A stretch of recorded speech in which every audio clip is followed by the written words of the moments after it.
പണ്ടൊരു കാലത്ത് ഒരു കാട്ടിൽ ഒരു കുറുക്കൻ ജീവിച്ചിരുന്നു. ആ കാട്ടിൽ അടുത്തുണ്ടായിരുന്ന ഒരു കുളത്തിൽ ഒരു കൊക്കും ജീവിച്ചിരുന്നു. ഇവര് രണ്ടുപേർക്കുമിടയിൽ സൗഹൃദമുണ്ടായി. രണ്ടുപേരും ദിവസവും അന്നുണ്ടായ കാര്യങ്ങളൊക്കെ സംസാരിച്ച് സന്തോഷത്തോടെ ജീവിച്ചു. ഒരു ദിവസം കുറുക്കൻ കൊക്കിനോട് തന്റെ വീട്ടിലേക്ക് വിരുന്നിന് വരാൻ പറഞ്ഞു. കൊക്കും വളരെ സന്തോഷത്തോടെ ശരി, ഞാൻ വരാം എന്ന് പറഞ്ഞു. കുറുക്കൻ പറഞ്ഞതനുസരിച്ച് കൃത്യസമയത്ത് തന്നെ കൊക്കും കുറുക്കന്റെ ഗുഹയിലേക്ക് എത്തി. നല്ല അടിപൊളി മണമുണ്ടായിരുന്ന ഒരു പായസം കൊക്കിന്റെ മുമ്പിലേക്ക് കുറുക്കൻ കൊണ്ടുവന്ന് വെച്ചു. നല്ല മണമുണ്ടായിരുന്ന ആ പായസം കണ്ട് ഇതെങ്ങനെയാ കുടിക്കുന്നതെന്നറിയാതെ തന്റെ നീളമുള്ള കൊക്കുപയോഗിച്ച് ആ പായത്രത്തിൽ കൊത്തി കൊത്തി പായസം എങ്ങനെയാ കുടിക്കേണ്ടതെന്ന് ആലോചിച്ചു. തന്റെ കൊക്ക് കാരണം ഒന്നും കുടിക്കാൻ കഴിഞ്ഞില്ല. അതിന്റെ കൊക്കിൽ കിട്ടിയ പായസം അതിന്റെ വായിലേക്ക് എത്തിയതുമില്ല. അയ്യോ പാവം, നിനക്ക് ഈ പായസം കുടിക്കാൻ കഴിഞ്ഞില്ലേ? ഞാൻ കുടിക്കുന്നത് കണ്ടോ എന്നും പറഞ്ഞ് കുറുക്കൻ തന്റെ പാത്രത്തിലുണ്ടായിരുന്ന പായസം മുഴുവൻ വേഗം കുടിച്ചു. കൊക്ക് അപമാനിതനായി വളരെ വിഷമത്തോടെ വിശപ്പ് സഹിക്കവയ്യാതെ പറന്നുപോയി. സംഭവിച്ചതൊക്കെ ഓർത്ത് വിഷമിച്ച് ദേഷ്യത്തോടെ തന്റെ കുളത്തിലേക്ക് തന്നെ തിരിച്ചുപോയി. ഇങ്ങനെ കുറെ കാലം കഴിഞ്ഞുപോയി. അതിനുശേഷം ഒരു ദിവസം കൊക്ക് കുറുക്കന്റെ അടുത്ത് വന്ന് കുറുക്കനോട് പറഞ്ഞു, വിക്രമ, നീ ഒരു ദിവസം എന്റെ വീട്ടിലേക്ക് വിരുന്നിന് വരണം എന്ന് സ്നേഹത്തോടെ വിളിച്ചു.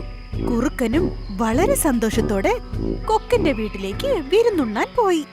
കുറുക്കനെ അവിടെ ഇരുത്തി കുറുക്കന്റെ അടുത്ത് ഒരു മുക്കാലിയിൽ ഒരു ചെറിയ കുടം വെച്ച് ആ കുടം നിറച്ച് അടിപൊളി മീൻകറി ഉണ്ടാക്കി വെച്ചിരുന്നു ആ കൊക്ക്. മീൻകറിയുടെ മണം കണ്ടപ്പോൾ കുറുക്കന്റെ നാവിലൂടെ വെള്ളം വരാൻ തുടങ്ങി. കുറുക്കന് കൊതി അടക്കാൻ കഴിഞ്ഞില്ല. പക്ഷെ ആ കുടത്തിന്റെ അപ്പുറത്തും ഇപ്പുറത്തും നോക്കിയ കുറുക്കൻ മീൻകറി എങ്ങനെ കഴിക്കുമെന്നോർത്തു. എങ്ങനെയെങ്കിലും മീൻകറി തിന്നേ പറ്റൂന്നോർത്ത് വല്ലാതെ പ്രയത്നിച്ചു കുറുക്കൻ. പക്ഷെ എത്ര പ്രയത്നിച്ചിട്ടും മീൻകറിയുടെ ഒരു തുള്ളി പോലും കുറുക്കന് കിട്ടിയില്ല. തന്റെ മൂക്ക് ആ കുടത്തിന്റെ ഉള്ളിലേക്ക് കടന്നതേയില്ല.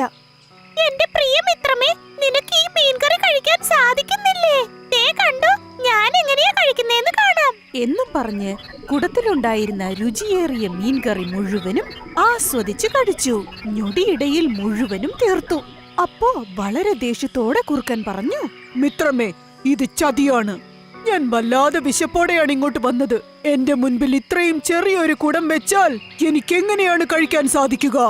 നീ ചെയ്യുന്നത് ശരിയാണോ എന്ന് ചോദിച്ചു. അതിനു കൊക്ക്, മിത്രമേ, ഇത് നീ എന്നെ പഠിപ്പിച്ച വിദ്യയാണ്. ഇതിനു മുൻപൊരിക്കൽ നീ എന്നെ നിന്റെ വീട്ടിലേക്ക് വിരുന്നിന് വിളിച്ച് നീ എന്നെ അപമാനിച്ചത് ഓർക്കുന്നുണ്ടോ എന്നും പറഞ്ഞ് കുറുക്കനെ നല്ലൊരു പാഠം പഠിപ്പിച്ചു. കുറുക്കൻ ഒന്നും മിണ്ടാതെ തനിക്ക് അർഹിക്കുന്നത് തന്നെയാണ് കിട്ടിയതെന്നോർത്ത് വിശന്ന് വലഞ്ഞ് വീണ്ടും വീട്ടിലേക്ക് തന്നെ തിരിച്ചുപോയി. താൻ ഒരാളെ അപമാനിച്ചാൽ തന്നെയും ഒരിക്കൽ ഒരാൾ അപമാനിക്കുമെന്നുള്ളതാണ് ഈ കഥയുടെ സാരം. നിങ്ങൾക്ക് ഈ കഥ ഇഷ്ടപ്പെട്ടല്ലോ? Hi kids! Hope you liked the video.